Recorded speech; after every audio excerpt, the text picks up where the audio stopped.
Hai sahabat 1% bertumbuh, kita ketemu lagi dan kami doakan semoga bagi pelanggan setia channel ini semoga senantiasa diberikan keberkahan dan diberikan ilmu yang bermanfaat sehingga kita menjadi pemilik masa depan, dan tentunya dengan adanya ilmu yang bermanfaat akan meningkatkan harkat martabat kita, tentunya dinilai dari rezeki dan juga dinilai dari kemuliaan kita. Amin ya robbal alamin. Oke guys, kita lanjut lagi bab 3 part 6. Orang yang merasa dirinya berbeda. Setiap orang ingin menjadi pakar dalam menjalin hubungan. Namun tidak semudah itu, Ferguson. Membentuk hubungan interpersonal sama seperti berkendara di jalan tol. Semahir apapun kita berkendara dan sudah berhati-hati pun, maka ketika sudah waktunya terjadi sebuah kecelakaan, tetap itu akan terjadi. Kecelakaan tetap bisa terjadi jika bersenggolan dengan kendaraan lain. Tidak cukup bila hanya kita sendiri yang berkendara dengan baik. Lebih sulit lagi bagi orang-orang yang rendah diri. Apabila ada masalah dalam sebuah hubungan, mereka akan langsung membuat kesimpulan bahwa hal itu terjadi karena kesalahan mereka.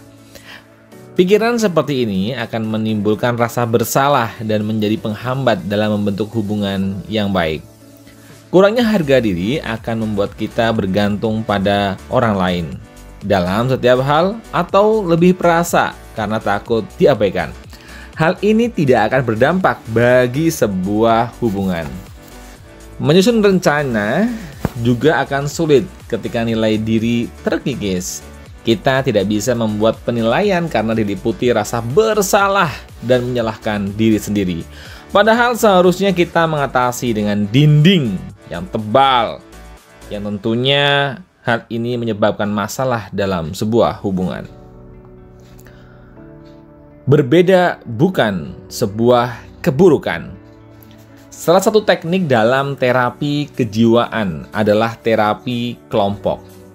Metode ini untuk menyadarkan konseli bahwa bukan hanya ia seorang yang mengalami konflik atau penderitaan tersebut. Dengan mengetahui bahwa masalah tersebut juga dihadapi oleh orang lain saja sudah cukup membuatnya stabil.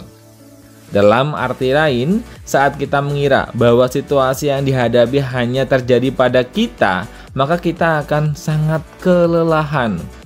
Sudah menderita karena ujian itu sendiri, ditambah lagi dengan perasaan kesepian dan kesulitan. Orang-orang yang menghadapi suatu masalah perlu berkumpul dalam sebuah kelompok untuk bertukar pengalaman, mengetahui bahwa ada orang-orang yang serupa denganku atau ada orang-orang yang bisa memahamiku, akan menjadi sebuah pelipur lara di hati. Kemudian muncul energi untuk keluar dari cobaan tersebut. Keren juga ya. Jadi kalau misalkan kita penting membuat sebuah kelompok, penting untuk membangun sebuah pertemanan dalam satu circle yang satu yang kesamaan itu, maka kita akan mendapatkan sebuah energi positif ya. Ya tadi salah satu energi positifnya apabila kita dalam suatu kelompok yang sedang dalam masalah, maka ketika dimusyawarahkan secara bersama akan ketemu beberapa opsi solusinya. Kalau kita dalam satu kelompok organisasi yang positif ya, misalkan manajemen, atau mungkin bagi teman-teman yang ikut SMA masih sekolah OSIS, atau mungkin yang ada di kuliah BEM, yaitu banyak sekali manfaatnya. Saya sangat setuju ya. Oke, orang-orang yang menghadapi suatu masalah perlu berkumpul dalam sebuah kelompok untuk bertukar pengalaman, mengetahui bahwa ada orang-orang yang serupa denganku. Nah, ini yang saya garis bawahi, bahwa kalau ada masalah, please jangan ditahan oleh diri sendiri ya, karena itu akan menyebabkan mental kita semakin down. Dan ya kita tahu sendiri bahwa di Jepang itu sudah banyak sekali bunuh diri ya. Nah ini terjadi karena tidak ada energi yang tersalurkan untuk bercerita terhadap orang terdekat, keluarga, ataupun sesuai dengan buku ini adalah kelompok. Jadi Jangan merasa bahwa diri kita adalah orang yang paling terzolimi, tersakiti. Banyak kok orang-orang di luar sana yang senasib dengan kita. Tinggal kita nyari orang itu dan mari kita bertukar solusi. Wah, cakep nih buku. Jangan lupa beli guys ya. Min, kok nyuruh beli terus? Ya iyalah, daripada ngopi terus, ngopi mahal. Mending buat beli buku ya kan, awet ya. Oke, baik guys, lanjut. Saya pernah didatangi oleh seniman atau orang-orang yang memiliki jiwa seni yang berpikir ada masalah besar pada dirinya. Mereka merasa tidak memerlukan rasa atau kepekaan yang dimiliki. Mereka tidak puas dengan dirinya sendiri dan ingin menjadi biasa seperti yang lainnya. Atau seperti robot saja, tidak perlu menangis maupun marah. Setelah mendengarkan kisah masa lalu mereka, saya melihat bahwa mereka merasa menunjukkan perasaan. Perasaan itu adalah hal yang sangat memalukan. Mereka juga lemah hati dan kurang tekad. Mereka terluka karena dikatai sensitif atau tidak gentle oleh orang tua mereka sejak kecil. Mereka terkungkung oleh dua prasangka. Pertama, aku berbeda dengan orang lain. Kedua, berbeda dengan orang lain adalah buruk. Silogisme menggiring mereka pada kesimpulan bahwa aku lebih buruk daripada orang lain. Berbeda dengan orang lain sama sekali bukan hal yang buruk. Tidak apa-apa lebih sensitif daripada orang lain, maka adalah karakter yang baik. Kita bisa memahami perasaan orang lain dengan cepat dan mampu membaca aliran waktu dengan terang. Di masa kanak-kanak, mendengar omelan orang tua merupakan sebuah keniscayaan. Kita perlu memahami perasaan orang tua yang khawatir apabila anaknya lebih sering menangis daripada anak-anak lain. Orang tua pada hakikatnya selalu mencemaskan anaknya. Takut anaknya menjadi lalai bila terlalu banyak tertawa atau menjadi pemurung bila terlalu mudah menangis. Masalah terbesar saat merasa bahwa ciri khas diri seperti itu salah adalah suatu perasaan putus asa terhadap simpati. Mereka tidak bisa mengungkapkan isi hatinya dengan leluasa karena percaya bahwa alih-alih dimengerti mereka justru akan dikritik. Merasa bahwa ada yang berbeda pada diri akan membuat kita berputar-putar, tidak bisa berbaur dengan orang lain. Kita juga akan kesulitan mengungkapkan perasaan karena merasa akan sulit untuk bergaul. Hal ini menjadi penghambat dalam menjalin keakraban meskipun banyak hal yang bisa dibanggakan. Subbab selanjutnya, keyakinan bahwa diri tidak beruntung. Orang-orang yang menyimpan pengalaman buruk tidak tahu harus membicarakan apa. Mereka menyembunyikan pengalamannya karena merasa malu dan menyimpulkan bahwa kehidupan mereka tidak biasa.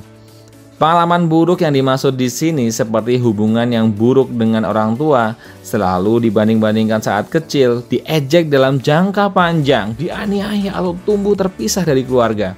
Orang-orang dengan pengalaman seperti ini umumnya menyembunyikan kehidupan mereka dan memimpikan kehidupan orang lain. Ya, ada yang merasa guys? Atau mungkin diri kita?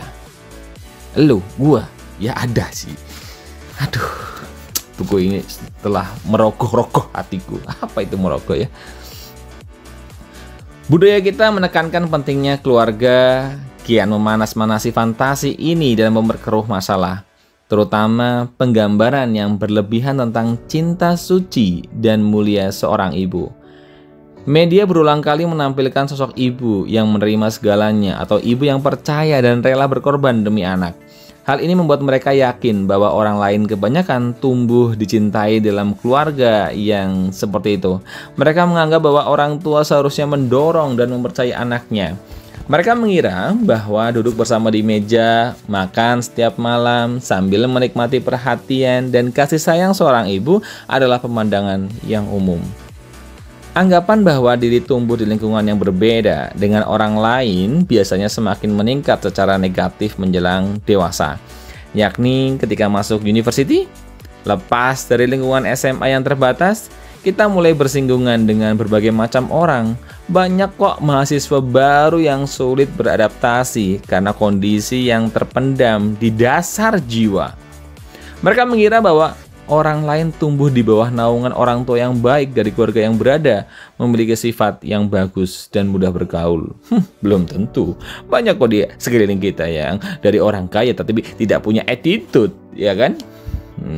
Ada tempat kerja teman-teman semua atau teman kuliah kalian guys yang orang kaya, mobilnya banyak, motornya banyak, tetapi kehidupannya menyedihkan. Kalau ada komen ya guys, ya. Kalau dalam circle saya, dalam organisasi saya ya banyak ya. Ya nggak banyak tapi ada beberapa orang ya yang terlihat sempurna tapi ternyata tidak dididik dengan baik. Tidak ada moral yang menancap di jiwa. Wih, tajam sekali guys.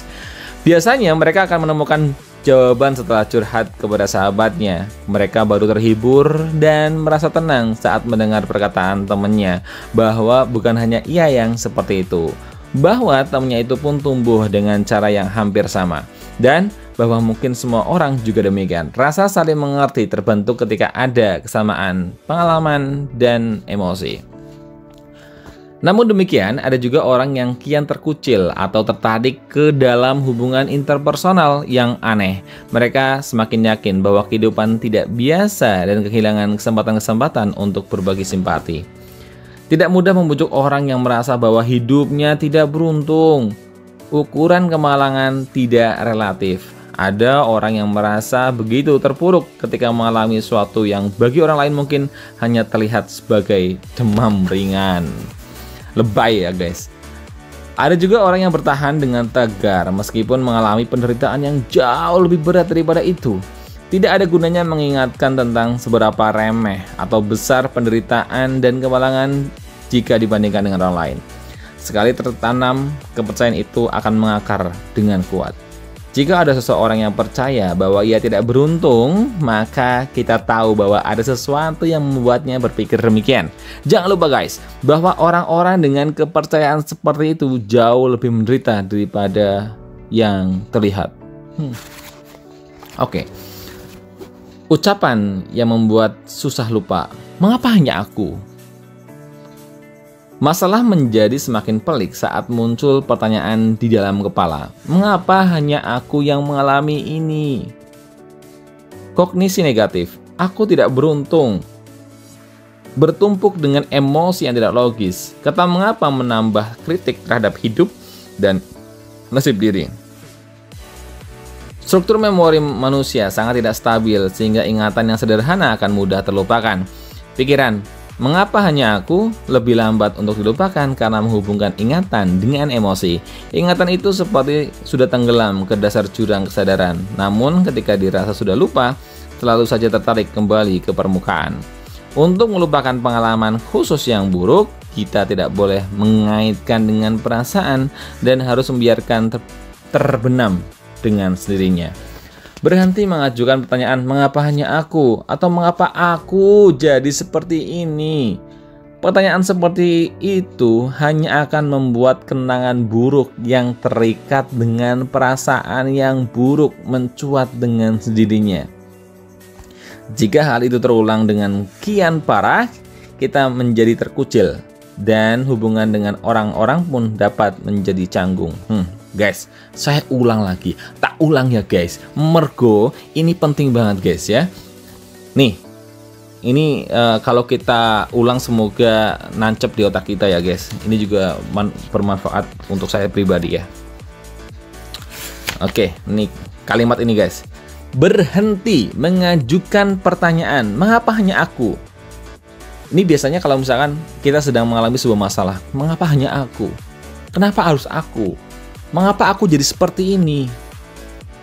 Kata-kata mengapa ini kan ini guys ya, energinya negatif. Selalu mengalami kita akan terulang dan merasa bahwa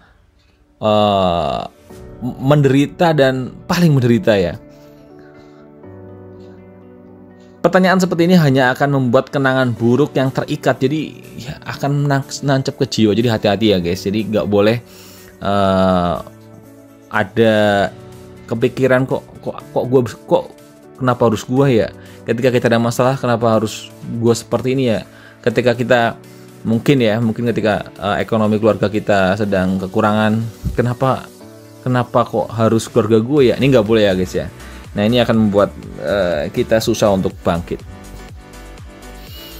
Oke, baik guys, terima kasih dan semoga bermanfaat. Jangan lupa like, subscribe, dan kalau mau ada komen-komen silahkan ya. Thank you guys.